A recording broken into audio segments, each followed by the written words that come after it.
Hey there, rival fans! Today we have such a big amount of amazing news, from the new Devs Vision Volume 2 to the much more amazing stuff about different aspects of the game.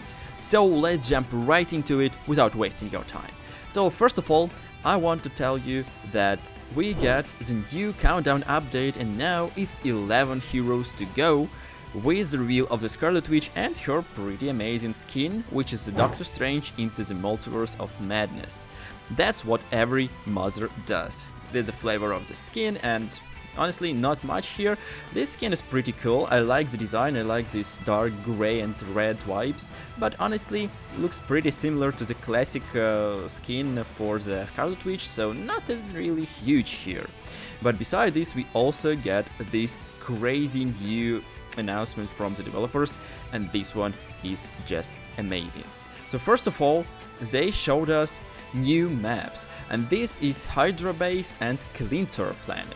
We have a lot of crazy gameplay mechanics here, which I'm really surprised to see. For example, for the Clintor map, we have the stuff which called Symbiotic Surface, and this means that you can attack some parts of the map and make some different routes, which wasn't available before.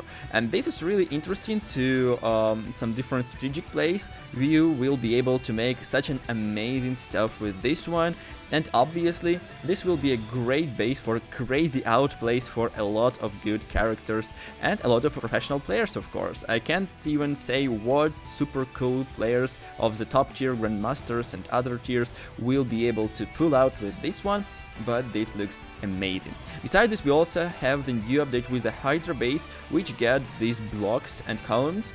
So this will be kind of a really active map, which gonna bring us totally new gameplay experience, which gonna be probably the most dynamic one for the Marvel Rivals, at least for now. And also we get the update for the Tokyo map, since from what I see, I understood that this gonna be just a visual update. Portal in the sky, which opened between the universes, will just suck in all the parts of the destroyed objects and destroyed environment on the Tokyo 2099 map. And all of these updates are really amazing, and I think that they are really crucial. But beside this, developers also mentioned that they refined heat effects, soundscapes, and characters' action for smoother gameplay experience. And they said that we should expect updates to maps, heroes, and performance optimizations.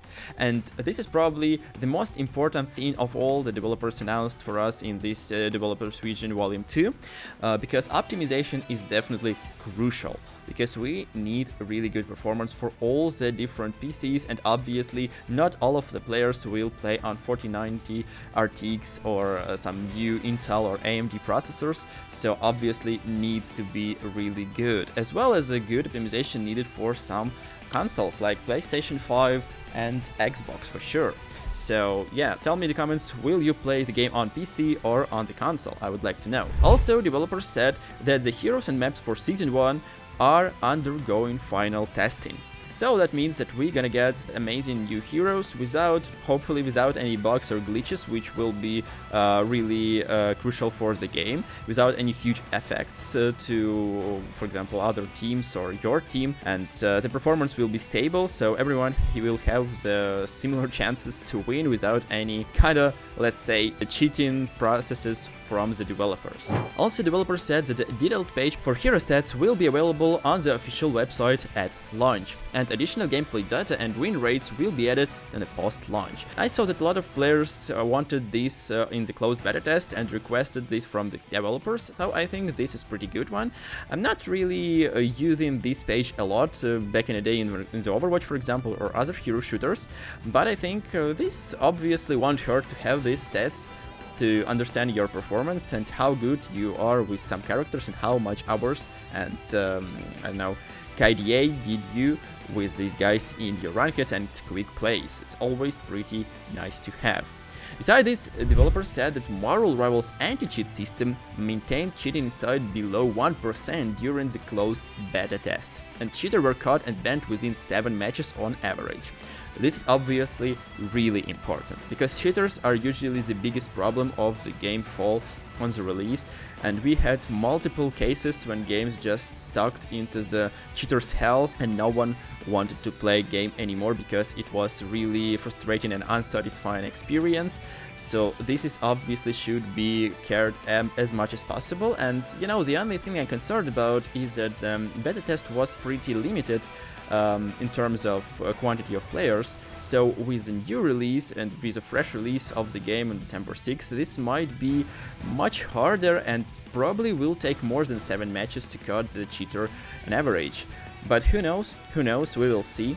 Hopefully it will still work on the same success rate, so this will bring us stable game without any jerks and cheaters who will just mess up our games and destroy all the satisfaction from the gameplay experience.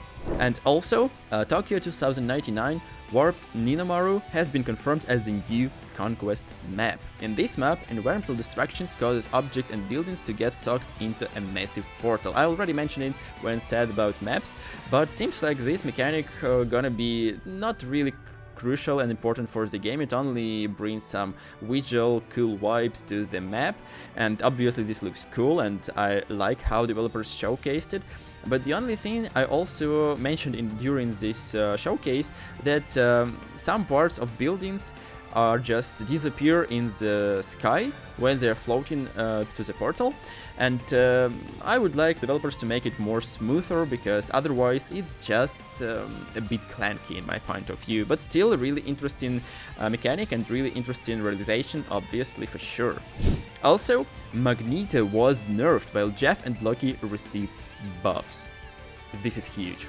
This is huge because Magneto obviously was too overpowered, especially in Scarlet Witch combination team-up, because Magneto himself could suck some projectiles with his ultimate and dealing damage. He also has his big shield plus his self-shield or teammate shielding ability, which was also pretty strong. So I think that Magneto probably would be top tier 1 and the meta for the game, but since he already was in closed beta tests, most closed beta tests for the Chinese and worldwide versions, this is really good news, because yeah, we need other tanks to shine as well, and not just target between the choice of Venom, Doctor Strange and Magneto. Other guys should shine too, and I think this is perfect decision from the devs. And Jeff and Loki obviously received the buff. It's also a good one. Loki got another clone for his ability, which is good to heal more and to use his healing aura, dealing damage to the enemies, so he kinda buffed a lot.